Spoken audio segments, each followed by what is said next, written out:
नमस्कार, मैं हूं कल्याणी और आप सुन रहे हैं न्यूज़ फेस्ट की एक विशेष प्रस्तुति। आज हमारा पॉडकास्ट समर्पित है एक ऐसी वीरांगना को जिन्होंने अंग्रेजों के खिलाफ आज़ादी के महासंग्राम में भाग लिया और साथ ही नारी शिक्षा, स्वदेशी चेतना और समाज सेवा के लिए अपना संपूर्ण जीवन समर्पित कर दिया। जी हाँ, हम बात कर रहे हैं दुर्गाबाई देशमुख।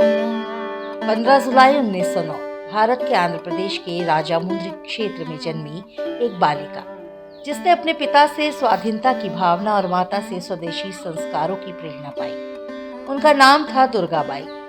दुर्गाबाई सिर्फ स्वतंत्रता संग्राम सेनानी नहीं थी, वो कन्याओं की शिक्षिका, समाज सुधारिका और संविधान सभा की सदस्य भी बनी। 10 वर्ष की उम्र में पिता का निधन, लेकिन माँ कृष्णवेनम्मा ने हार नहीं मानी।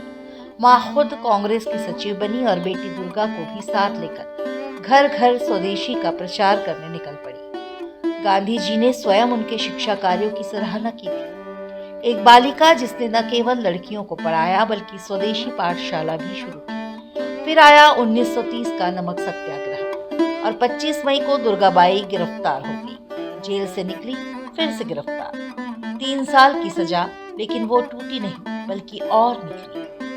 जेल में उन्होंने अंग्रेजी सीखी। जेल से छूटने के बाद बीए, एमए और फिर वकालत की पढ़ाई की। भारत की पहली महिला बनी जिन्होंने हत्या के मुकदमे में वकालत की। 1946 में वे संविधान सभा की सदस्य बनी। 1953 में बनी केंद्रीय सोशल वेलफेयर बोर्ड की पहली अध्यक्ष।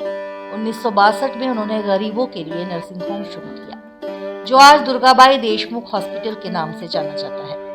उनकी दृष्टि में शिक्षा, सेवा और स्वदेशी विचारधारा ही राष्ट्र निर्माण के आधार थे। उन्होंने कहा था, शिक्षा केवल किताबों में नहीं, आत्मनिर्भरता और आत्मसम्मान की होनी चाहिए।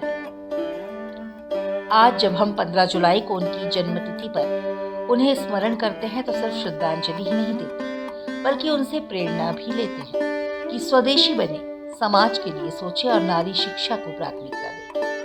न्यूज़ फेस्ट की इस विशेष श्रद्धांजलि श्रृंखला में आज इतना ही। मैं आपकी पॉडकास्ट सखी कल्याणी और संपादन व निर्देशन कृष्ण मोहन झा जी का। जय हिंद, जय भारत।